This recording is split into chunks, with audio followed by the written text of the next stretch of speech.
Kita berjumpa lagi dalam renungan ini.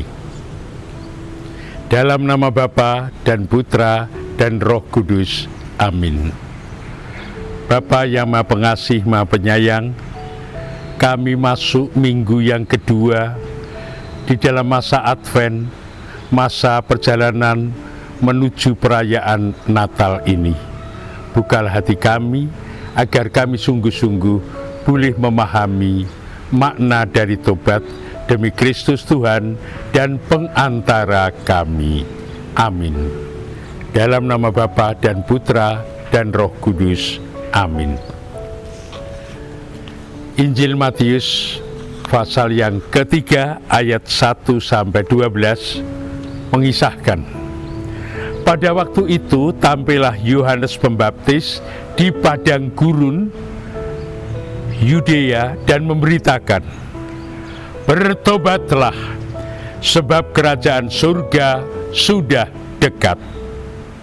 Sesungguhnya dialah yang dimaksudkan Nabi Yesaya ketika ia berkata, ada suara orang yang berseru-seru di padang gurun, persiapkanlah jalan untuk Tuhan, luruskanlah jalan baginya. Yohanes memakai jubah bulu unta dan ikat pinggang kulit, dan makanannya belalang dan madu hutan. Lalu sambil mengaku, maka datanglah kepadanya penduduk dari Yerusalem, dari seluruh Yudea, dan dari seluruh daerah sekitar Yordan. Sambil mengaku dosanya, mereka dibaptis oleh Yohanes di sungai Yordan. Tetapi waktu ia melihat banyak orang Farisi dan orang Saduki datang untuk dibaptis, berkatalah ia kepada mereka, hai kamu keturunan ular beludak, siapakah yang mengatakan kepada kamu bahwa kamu dapat melarikan diri dari murka yang akan datang? Jadi hasilkanlah buah yang sesuai dengan pertobatan, dan janganlah mengira bahwa kamu dapat berkata dalam hatimu, Abraham adalah bapa kami, karena aku berkata kepadamu, Allah dapat menjadikan anak-anak bagi Abraham dari batu-batu ini. Kapak sudah tersedia pada akar pohon, dan setiap pohon yang tidak menghasilkan buah yang baik pasti ditebang dan dibuang ke dalam api. Aku membaptis kamu dengan air sebagai tanda pertobatan, tetapi ia yang datang kemudian daripadaku akan berkuasa daripadaku, dan aku tidak layak melepaskan kasutnya.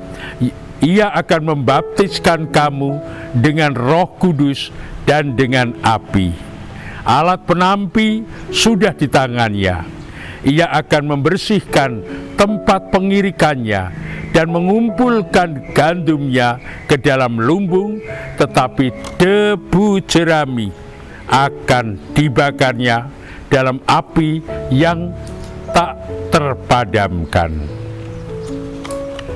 Katanya, hidup beragama itu menjamin orang menjadi baik dan mulia.